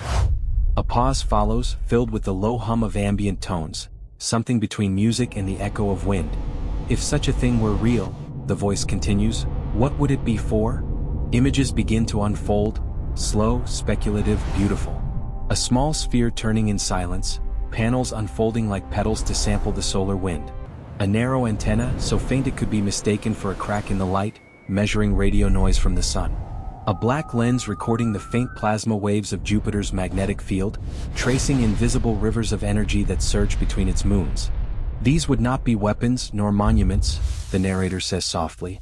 They would be watchers, machines of patience, spectrographs aimed at starlight, sensors tuned to cosmic dust, recorders of motion and silence. Visuals show holographic diagrams overlaid on Jupiter's orbit, vectors, wavelengths, circular paths. The narration maintains its balance between knowledge and wonder. We know civilizations can measure the heavens. We've done it ourselves. From tiny spacecraft, we've mapped planets, counted asteroids, and listened to pulsars. Perhaps somewhere else, another intelligence has done the same, scattering watchers like seeds across systems worth remembering. The pace slows. In that vision, the narrator murmurs, 3i/Atlas was never just a comet. It was a carrier, a vessel for small, unremarkable machines that once crossed the dark between stars. But the narrator quickly adds, even in imagination, restraint matters. There are simpler truths, easier explanations. A strange orbit, an optical illusion, a scattering of dust made meaningful by our hope. Yet even scientists admit, the possible does not end where understanding does. The background fades into stars, countless and steady. Our galaxy, the voice says, holds hundreds of billions of suns and nearly every one now known to cradle planets. Some worlds orbit in warmth, where water might flow and light might nurture life. Others drift in darkness, frozen and forgotten.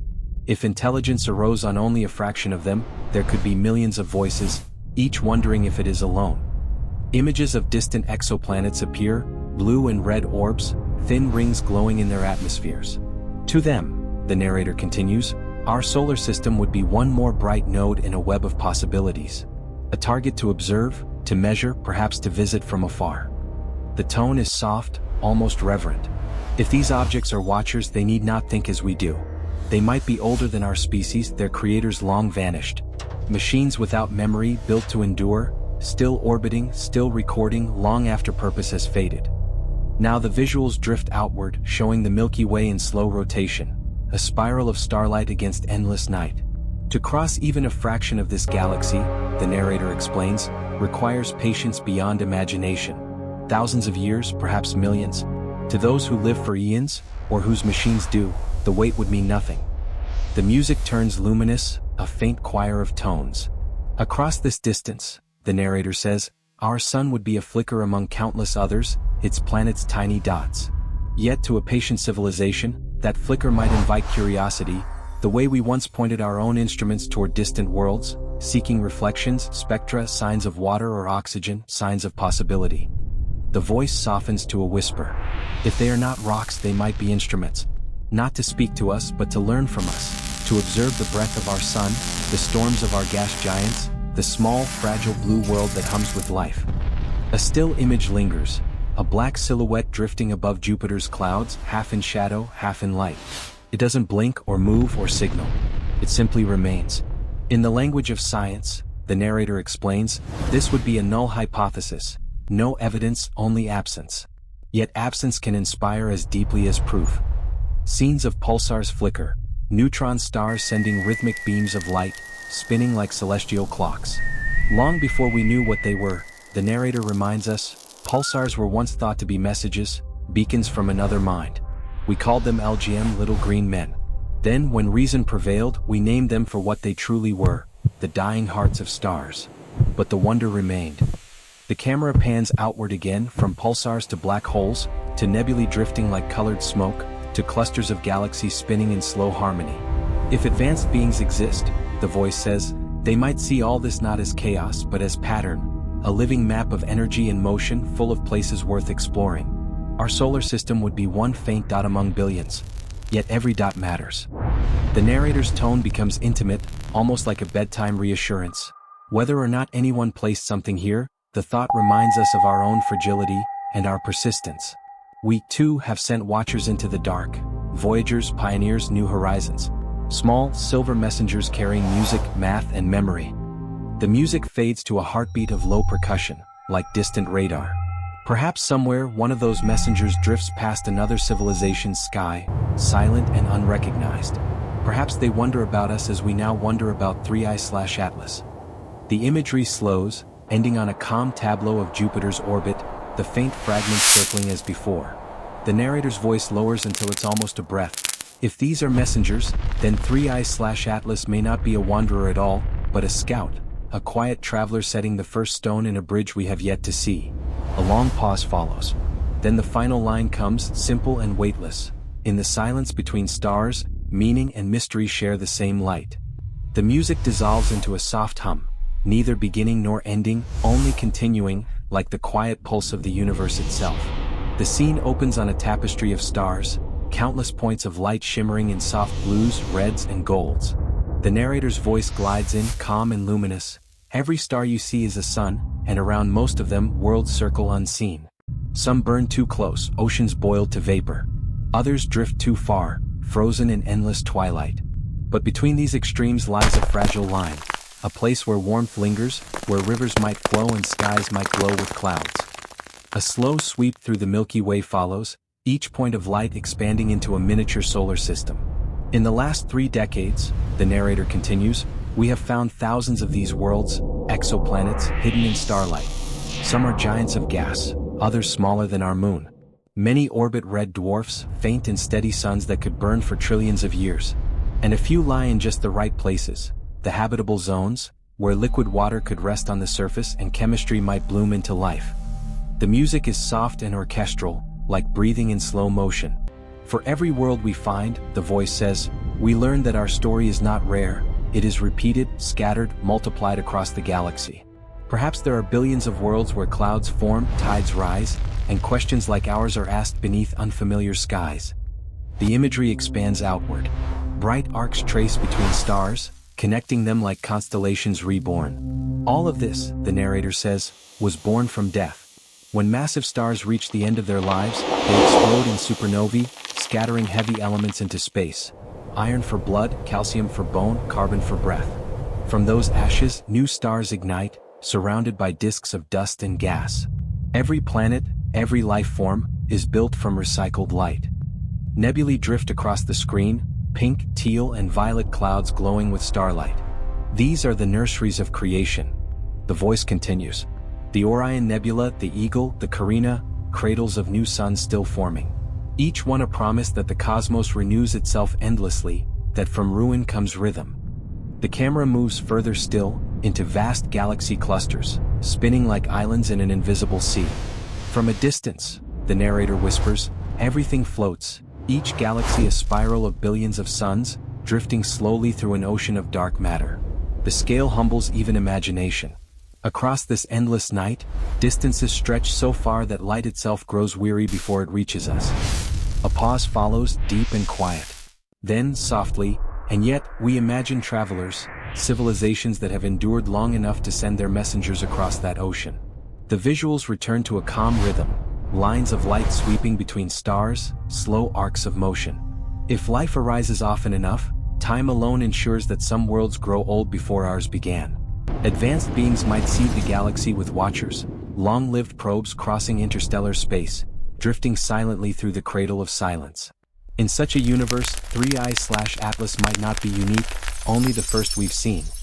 The narrator's tone remains serene, never fearful. The idea no longer feels impossible. We've done the same in miniature. We've sent Voyager and Pioneer, small and fragile, carrying maps and music, drifting now in interstellar darkness. Our reach is young, our hands unsteady, but the impulse is ancient, to send a story beyond our sky. The music swells gently, underscoring a sense of quiet wonder.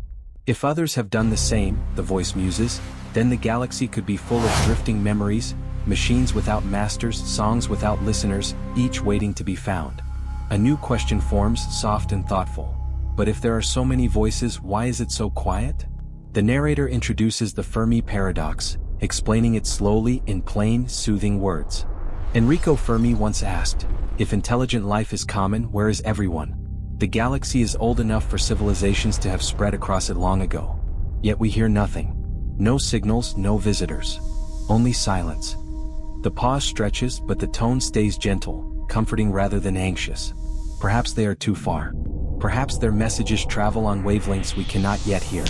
Perhaps they listen as we do, waiting for proof that someone else is listening back.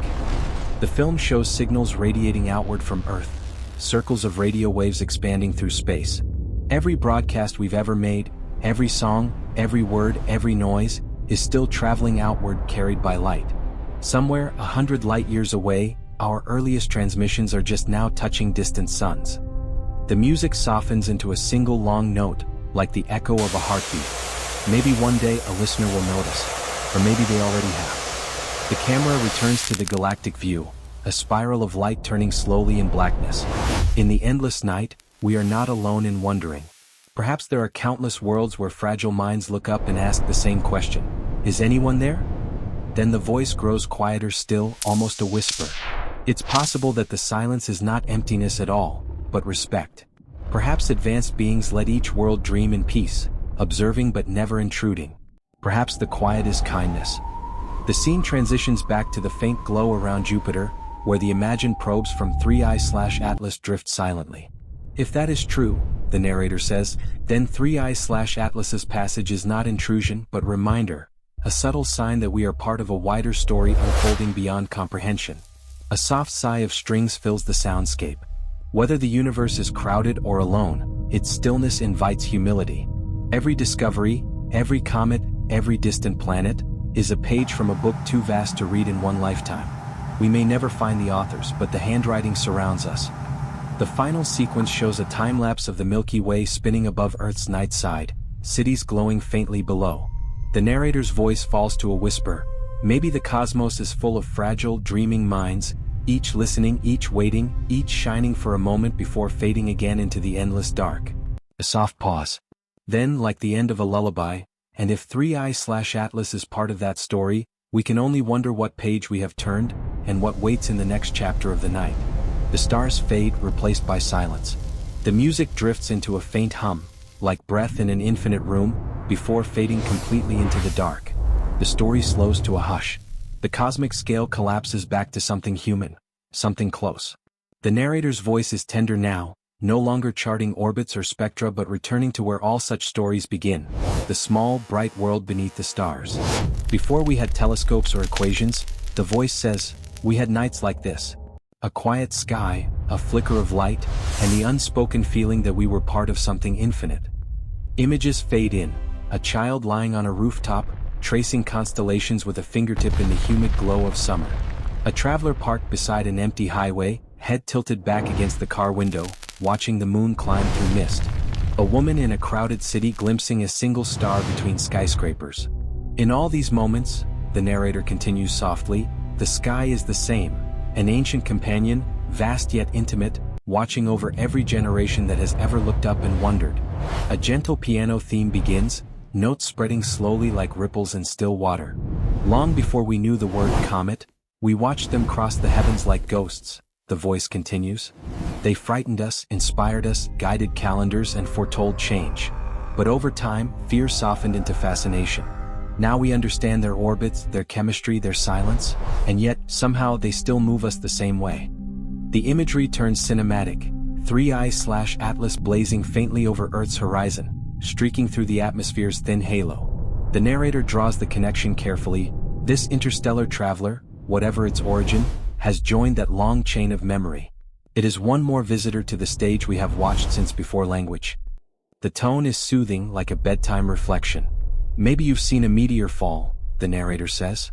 Just for an instant the sky writes your name in fire and then erases it.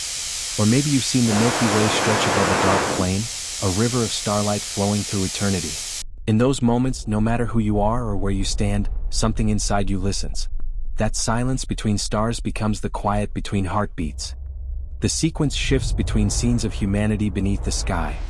A shepherd in the mountains holding a lantern beside his flock. Children at a school observatory cheering as they glimpse Saturn's rings. An astronaut aboard the ISS watching auroras flicker below. Each scene is slow and luminous, carried by a single thread of music. Every story we've told tonight, the narrator continues, from fragments to probes to patterns is really a story about us, our hunger to understand what stares back from the dark. The narration grows slightly more personal, inviting the listener inward. Think of your own sky, it says gently. The one that watched you grow, the one you once cried under or fell in love beneath or whispered wishes to. The same stars that crowned ancient travelers still shine above your world tonight. The pace eases into meditation. Astronomers speak of light years, distances so vast that what we see is always a memory. When you look at a star you see it not as it is but as it was. Some have already died, their light only now reaching us. In that way the night sky is an archive of ghosts, an endless gallery of yesterday's suns. The voice lowers, warm and contemplative. So maybe what we see in 3i/Atlas isn't just a comet. Maybe it's a message from the past, not from others but from the universe itself, reminding us that everything we love is made of the same dust that drifts between worlds. The music swells gently with strings and faint choir. It doesn't matter whether those small lights near Jupiter were fragments or machines, the narrator continues. What matters is what they stirred in us. Curiosity, humility, connection. A reminder that we're still children standing at the edge of the unknown, reaching out with trembling hands. Scenes of night unfold again, this time connected across time and culture. Cave paintings of stars, ancient observatories carved into desert rock, sailors steering by Polaris, telescopes gleaming on mountaintops. The sky has always been both mirror and mystery, the voice says. It reflects our questions, our fears, our faith. It is our oldest text, rewritten every night and never finished.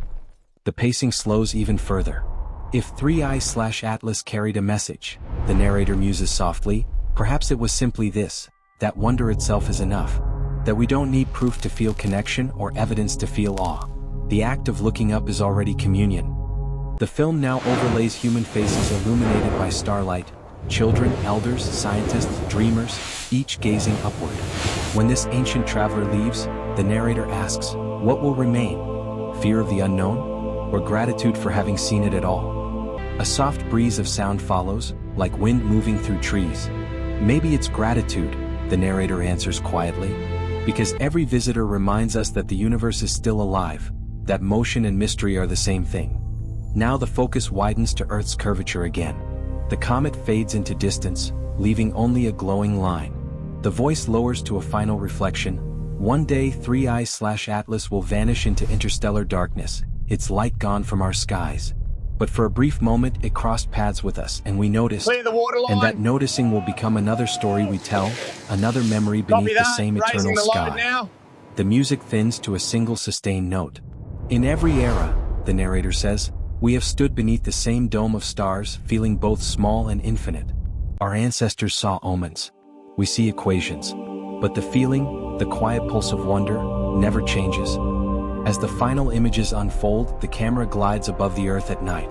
Cities sparkle below like constellations, rivers of light mirroring the stars above. Even here, the narrator whispers, among our own lights and noise, the ancient ones still shine through. We've built our reflections into the sky, and in doing so, we've joined it. The last note lingers, a vibration between breath and silence. The comet's faint glow disappears beyond Jupiter's orbit. The narrator's final line arrives like a sigh. We are all stardust remembering itself, dreamers beneath a shared heaven, keeping watch as another traveler fades beyond reach. The screen fades to black, and the silence that follows feels infinite.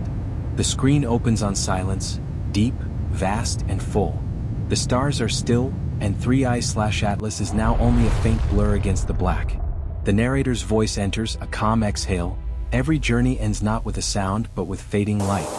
3I/Atlas, once bright enough to stir the world's curiosity, now slips beyond the reach of our telescopes, another traveler disappearing into the dark. The image zooms slowly outward, the sun shrinking to a distant glow, Jupiter a tiny sphere of banded color. Somewhere behind it, in that borderless expanse, the comet drifts outward, its tail long dispersed into space dust. Its coordinates are still recorded in observatory logs. Numbers in a database, a set of decimals marking where it used to be. In the language of astronomy, the narrator says, it becomes a data point, a trace in the archive of the sky. But to those who watched, it remains a story. The tone is hushed, gentle, final. We watched it awaken near the sun, breathe light and vapor, twist under invisible forces, and glide through the gates of Jupiter's dominion. We imagined whispers and radio noise, fragments released like seeds, and silent shapes orbiting the giant's edge. We followed each thread only to find the same truth waiting at the end, that the universe rarely tells us everything. A long shot pans across Jupiter's orbit. The faint dots that might have been probes still move there, tiny sparks circling in the dim glow. Whether they are dust or design, the narrator murmurs, they remain, small, unbothered, drifting through eternity. The visuals shift to Earth, where radio telescopes turn slowly through twilight. Data continues to arrive, diminishing signals, spectral noise, confirmation of distance. Astronomers record the last measurable light, the narrator explains, the final reflection of the traveler's surface before it vanishes beyond the sun's pull. The soundscape softens to a heartbeat of low synth, fading in and out. Now, the voice says, 3I/Atlas belongs to no star. It sails the interstellar gulf once more, a frozen ember carrying fragments of dust that might outlive every civilization that ever noticed its passing. There's a pause, stillness thick enough to feel. This, the narrator says, is how the universe ends most stories. Not with conclusion, but continuation beyond sight. A montage unfolds, summarizing the voyage. The first discovery, a moving point of light on a night in July. The anomalies, the nickel ratios, the anti-tail defying gravity's neatness. The whisper of hydroxyl radio waves. The rendezvous at Jupiter's hill sphere, the perfect near capture. The imagined release, 6 faint lights coasting into impossible symmetry. Each image fades gently into the next, wrapped in the same golden haze that began the series. These moments, the narrator says, were pieces of one long breath, a single exhalation from the cosmos itself. Whether they were planned or accidental, they became part of our shared myth of curiosity. The camera drifts through the solar system again, past Mars, Earth, and the pale line of the moon. Humanity's instruments still listen, the voice continues. Somewhere, a dish records static that might contain the last whisper of its reflected light. Somewhere, a file is saved with its trajectory so future generations may search for it again when it returns, not to us but to someone else. The tone shifts toward reflection. In every century, the narrator says, we find a new way to imagine the unknown. Once we map the stars on parchment, then we map them in data. But our reason for looking has never changed. We watch not to control the universe, but to belong to it. The music grows warmer, like a lullaby played on strings. The camera passes through faint nebulae, dust clouds lit by distant suns. Somewhere out there, the voice continues, under another sky, other minds may be watching too. They may have seen comets of their own, moving like omens through their night. They may wonder, as we do, if the silence hides company. The narrator smiles through tone, calm, almost comforting. Perhaps 3i/Atlas passed near their world long ago, a nameless wanderer drifting across their horizon. Perhaps they too watched it fade, naming it, recording it, wondering if it carried memory between stars. The camera glides deeper into the galactic night. If so, the narrator says softly, then this comet is not just a messenger, it is a link connecting two civilizations that may never meet. A traveler bridging time, carrying dust from one sunrise to another. The sound fades to near silence.